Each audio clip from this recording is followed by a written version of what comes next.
ERi-TV news broadcast crew and I, Dalit Sahaya, are now ready for your daily news briefing at 10:30 local time. But first, let us catch up with the major headlines.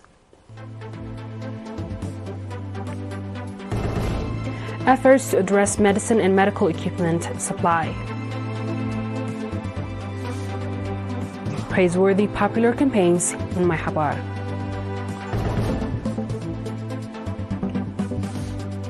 Israel orders evacuation from Rafah area in the south Gaza.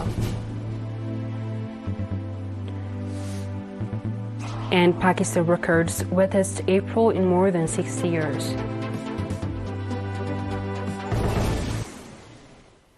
On our local news, Mr. Yosef Bahlibi, manager of the Pharmaceutical and Medical Supply Corporation of Eritrea, Pharmicor, reported that efforts are being exerted to address the supply of medicines and medical equipment to health facilities, indicating that the corporation distributes medicine to both the public and private pharmacies at a fair price. Mr. Yosef said that 35 types of medicine are being produced by Azel Pharmaceutical Enterprise, while many others are imported from abroad. Mr. Yosef also noted that before procurement, a technical and financial evaluation is conducted on the imported medicine, and a quality inspection in cooperation with the National and Food Medicine National Control is performed before they are prescribed to patients.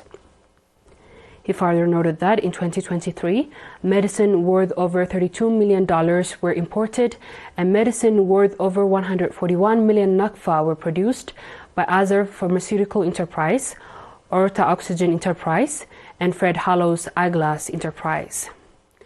Medicine and other medical equipment worth 606 million nakfa have been distributed to medical facilities across the country, out of which 79% was distributed to facilities under the auspices of the Ministry of Health and 21% to the other public and private health facilities.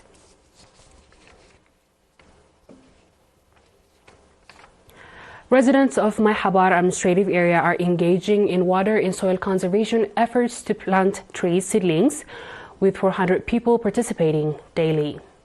Mr. Mehret Ab Asafa, administrator of the administrative area, reported that in the past 8 months, the residents have constructed over 25,000 meters of terraces and over 22,000 cubic meters of water diversion schemes. He also mentioned that over 5,000 tree seedlings has been planted on a barren land and at a school and church.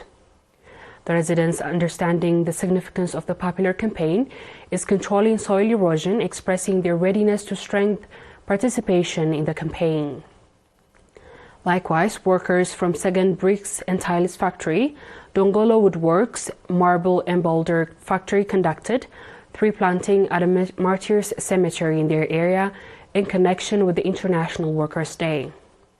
In the same vein, residents of Addi Abor administrative area, Saganati subzone renovated the dirt road connecting their area with Asmara Adqayeh main road. The residents said that the completion of the road renovation, which has damaged due to flooding, will significantly contribute to facilitating their daily activities. Financial and material management training was provided to 100 teachers from kindergarten to high school in San'afa subzone. The training covered proper financial record keeping, bookkeeping, and proper material management of schools, along with other related aspects of school management. The objective of the training was to introduce effective and timely financial and material management in schools. Mr. Omaruddin Mohammed, head of the Education Office in the subzone, stated that the training will significantly contribute to address the challenges observed in schools and called on the trainees to apply what they have learned and improved their daily activities in their areas of the assignment. In San'afa subzone, there are 47 educational facilities actively providing education to students.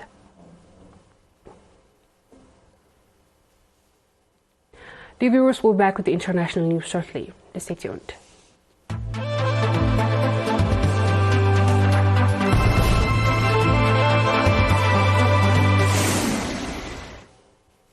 Welcome back. Israel's military on Monday called for evacuation of Palestinians from eastern Rafah ahead of the ground invasion of the city, as Gaza aid officials said Israel just struck 2 areas where the warning had been issued. The evacuation call followed intensified disagreement between Israel and Hamas over the Islamist group demands to end the 7-month war during weekends talks in Cairo. Consultations between the two mediators, United States and Qatar, were expected on Monday in Doha, but state-linked media in Egypt said negotiation had stalled after a rocket strike killed 4 Israeli soldiers on Sunday. Israeli Prime Minister Benjamin Netanyahu has vowed to send ground troops in against Hamas fighters in Rafah, regardless of any truce and despite concerns from the United States and other countries and aid groups. On our last news, Pakistan has experienced its wettest April since 1961, receiving more than twice as much rain usual for the month, the country's weather agency has said. April rainfall was recorded at 59.3 millimeters, excessively above the normal average of 22.5 millimeters, the Meteorology Department said in its monthly climate report released late on Friday. The highest rainfall was recorded in southwestern province of Balochistan, with 437% more than average. At least 144 people also died in the thunderstorm and house collapse due to the heavy rains in April. The largest death toll was reported in northwestern Kahir, Pakitunkia, where 84 people died, including 38 children, and more than 3,500 homes were damaged. Dear viewers, we've come to the end of tonight's news. Let's have a quick recap of the headlines.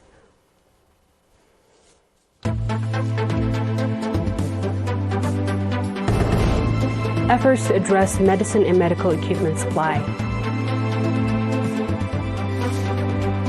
Praiseworthy popular campaigns in Marhabar.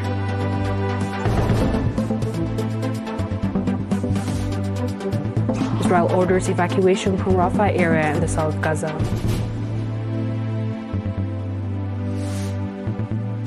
Pakistan records wettest April in more than 60 years.